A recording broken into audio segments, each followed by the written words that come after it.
Okay, here we go. Dear Mattsons, I want to be a good parent, but I'm exhausted all the time.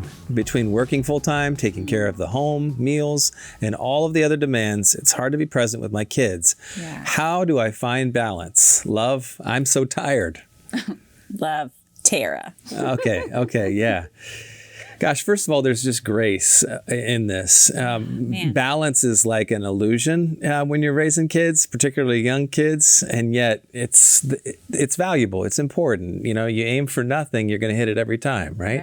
So it's a little tricky. One of the tools that we utilize in our relationship and as parents is what we call the concentric circles, and this is really helpful throughout our whole parenting journey, but also just our journey. We can imagine it being helpful at post-parenting, right? If you will, when our kids are launched. And that is, think of an inner circle, and this is your order of priorities in relationship. God is in that center space, right? There shall be no other gods before me, he says. And so really we want to keep him in the center of our lives. And then outside of that, if you're married, the next circle is your spouse. And he's given us that most powerful relationship to understand things that just, again, libraries have been written about why God did that, right? In terms of our relationship with him and understanding what he's like through self-sacrifice and mutually submitting to one another and such. And then outside of that circle is if you have kids, is your kids. And in the scriptures, good theology, there really is no misordering those three. That order is the way that God created it if you're married and if you have kids. There's a lot of freedom outside of those three circles in terms of what comes next and so on and so forth, the outer circles. But most of the troubles that we found in our journey and professionally in the counseling office and so on and so forth, whether people identified as Christians or not, can be traced back to getting those first three out of order. Yeah, I think it's so easy to, and it's constantly having to slow down and going, I'm feeling pulled in so many directions. What season am I in? Okay, so my time with God looks very different when I had the littles, and they're constantly needing you, and your sleep is thrown off. And so you have a lot more grace for what that God time looks like. Marriage is always a struggle when you're raising children. Those kids have lots of needs and lots of time demands, but if we're not prioritizing time for us, we're going to feel exhausted and out of balance. And then there's a couple things with kids. Like I think about the mommy guilt and daddy guilt that we get when you are with your kids, but you're not really with your kids, right? Because you're so exhausted. You know, kind it's that idea of putting a movie on and being like, mommy's going to watch from the couch as I slowly go to sleep because I'm so wiped out. Just to normalize that and to recognize that that's okay. And our kids do not need to be entertained every waking hour. In fact, I think it's Dr. Lehman who wrote a book, Your Kid is Not a Gerbil. And it's the idea that we put our kids on this treadmill lifestyle to constantly be going and doing and needing to be entertained. And boredom is actually a skill that they're needing in life. And so when I'm feeling guilty that my kids are like, I'm bored, I have nothing to do, I'm thinking, I'm giving you a life skill. Go find something to do.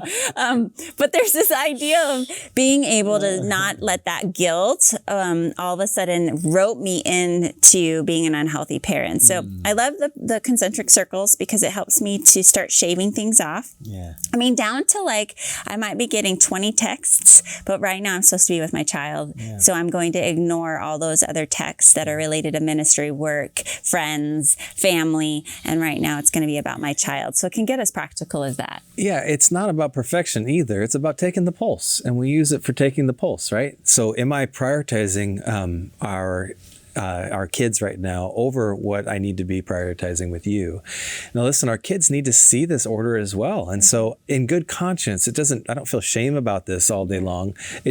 I'm taking the pulse. And so it's like, oh yeah, our kids need to see that you and I spend time reading the word together or praying together, or that I ask you in front of them at times, hey, do you need anything right now while I get up? That kind of stuff. That's just the simple rhythms of life reflect that order and that framework. I needed that framework. Yeah. I need that simple framework to kind of take the pulse. Am I keeping the priorities where they need to be or not? And if not, I can kind of course correct. And when we're tired or so exhausted, it's cueing us in, right? Yeah, that maybe a priority is out of order. That, or I think about the fact that center circle actually includes me. So my time with God means I need my time in the morning before the kids get up, before you get up, before anyone gets up. I get up before you a lot too. Oh, that's funny. For fishing.